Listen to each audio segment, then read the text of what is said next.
Hi. Today has been a day of quite a lot of change within the Coventry State. I had the joy of going over to Nuneaton Ward for this first week of restarting our meetings. There are very small numbers of people attending, and lots of precautions have been taken. And I would say the system worked very well.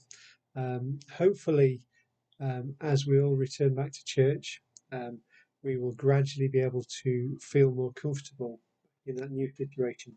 I know a lot of people will justifiably be concerned about infection risks, but I just wanted to assure you that we are trying in our stake to take as many precautions as we can and to gradually return people back to church. So even though there isn't a legal requirement for us to have small numbers, we're starting off with quite small numbers of people worshipping together, and we will gradually, hopefully, be able to increase those numbers.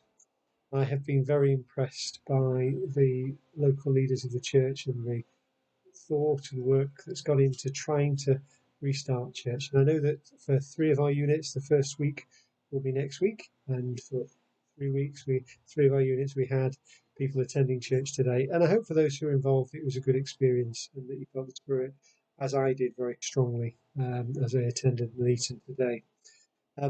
There will be some of you who will be shielding or will have continue to have mixed feelings about attending church. And I just wanted to reassure you that the Lord knows your circumstance, and if it is right for you not to mix with other people at the moment, then you shouldn't feel any guilt about that. You should continue to do what you feel is right, and leaders and bishops will continue to allow people to hold sacraments within their home, meetings within their homes for a considerable period of time. I I've been reflecting recently why I actually go to church. I love attending church and I love the experiences I have. And for me, the reason why I attend church relates to the gospel of Jesus Christ and to the things that he shared with people many years ago. And I strongly believe that that gospel was restored through the prophet Joseph Smith and through other good individuals, and that there has been a continuous line of succession from that time, so that we have priesthood authority still on the earth, which I and many other people can exercise freely to allow us to be able to administer ordinances which have validity in this world and the next. It's probably going to be a while before we get to go back to the temple, but we need to remember that the temple is still a part of our hearts, and I would encourage all of you who can to regain your temple recommend or to keep your temple recommend up to date. Bishoprics and State Presidency is still doing interviews, although we're doing them generally via Zoom or other electronic means at the moment. As a State Presidency at the beginning of the year, we issued everybody a challenge. You probably don't remember it. I don't expect people to remember the things that we'd say. We issued a challenge to everybody to read the Book of Mormon daily and to also study Come Follow Me each week. And I promised that if you did that, you would receive revelation. And I can testify that I have received revelation through doing this. And I think that it's a really important thing to continue doing now through the rest of the year. While we, even though we might be getting back to church, I think our personal study at home will be just as important as it has been. Now, I'm going to take this chance to just make a little announcement. So, we are going to have a Zoom Come Follow Me meeting each week. Brother Melvin Kitzel of the Chelmsley Wood Ward has agreed to facilitate that, and other members of the stake will be involved in teaching that lesson, which hopefully will be a worthwhile experience for those people who get involved. It's not something that's mandatory, but it's just an additional thing that if you want to, you can get involved in. We've planned for it to be on Wednesday evenings. We will most likely be starting this in September. And I think, as I say, it will be a blessing to those that attend. So, in addition to people starting to go back to church, there were also a number of things that changed in the Nuneaton Ward. The bishop and his family are moving to Northern Ireland.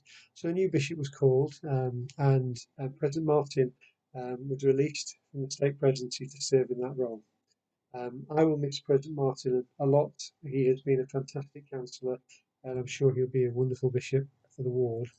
And this has given another opportunity for another brother to join the State Presidency as a councillor and President Withington, has accepted that call, and I have a lot of confidence that this brother will serve well.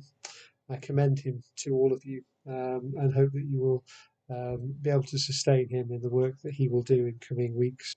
The Lord's house is a house of order, and I felt the Lord's hand in things that have happened this year, and in the changes that are happening in the state presidency and in the Nuneaton ward today.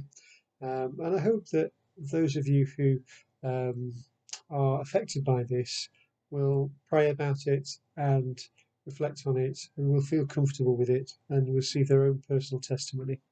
In the end, when we're talking about the gospel and the things that the Saviour taught, we need to gain a testimony of the individual items. It's one of the reasons why we're encouraged to read the scriptures so regularly, is so that we can receive a testimony that the things that the Saviour said are actually true, and we can understand them.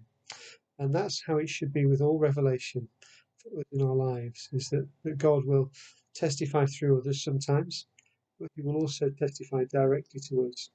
And that feeling of the Spirit, which we can be affected by, allows us to feel safety and guidance in the things that we do.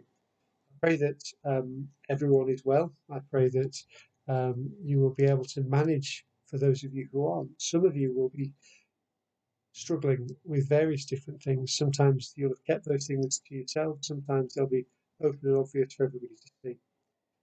I know that the Lord will help us as we pray. And in addition to studying the scriptures and doing Come Follow Me, I think that making sincere prayer and fasting part of your life is something that I would encourage all of us to do. And I bear you my witness that Jesus is the Christ. In the name of Jesus Christ.